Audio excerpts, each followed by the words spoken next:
बहुत पुराने समय की बात है। एक गांव में एक भला आदमी गंगाराम का देहांत हो गया था।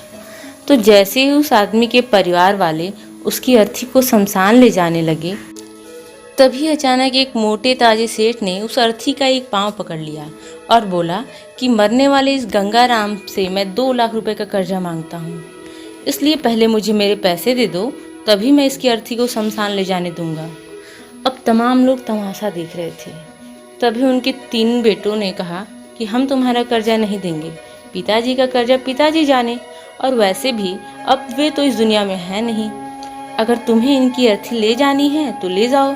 ये सुनकर पूरा गांव गंगाराम के तीनों बेटों पर थू थू कर रहा था। अब गंगाराम के तीनों बेटे उस कर्ज को देने से पीछे हट गए। तभी गंगाराम के भाइयों ने भी कह दिया कि जब बेटे कर्जा नहीं दे सकते तो हम क्यों किसी का कर्जा भरें। अब गंगाराम की अर्थी को वहां रुक के बहुत देर हो गई थी। तभी ये बात गंगाराम की इकलौती बेटी तक पहुंच गई, तो वो भागी भागी अपने पिताजी की अर्थी तक पहुंची। तभी उसने देखा कि उसके पिता की अर्थी का एक पांव किसी बड़े सेठ ने पकड़ रखा था।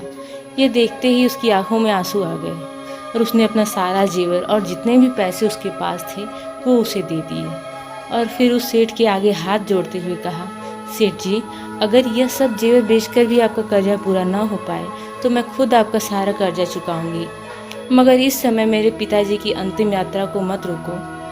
तभी उस सेठ ने गंगाराम की अर्थी का पांव किसी और को पकड़ाकर उसकी बेटी के पास आकर बोला कि मुझे माफ़ कर दो बेटी, दरअसल बात यह है कि मुझे गंगाराम से 2 लाख रुपए नहीं लेने बल्कि देने हैं। गंगाराम ने 3 साल पहले मजबूरी में पड़े मेरी अपनी एक ज़मीन बेचकर 2 लाख रुपए दिए थे, और वो तो इतना भला आदमी था कि मुझसे 1 रुपया ब्याज भी नहीं लिया। और आज जब गंगाराम के रुपए लौटाने में आया तो मुझे खबर मिली कि उनका देहांत हो गया। इसीलिए मैं बड़ी सोच में पड़ गया था कि अब ये रुपए किसको दूँ। इसलिए मैंने ये खेल खेला ताकि गंगाराम जी के ये 2 लाख रुपए घर के एक ऐसे सदस्य के पास जाएं जो वाकई में उनको प्यार और उनकी इज्जत करता हो। और बेटी, आज तुमने ये भी साबित कर दिया कि अपने माँ बाप को एक बेटे से बहुत ज़्यादा एक बेटी ही प्यार करती है। इसलिए ये 2 लाख रुपए मैं तुम्हें सौंपता हूँ।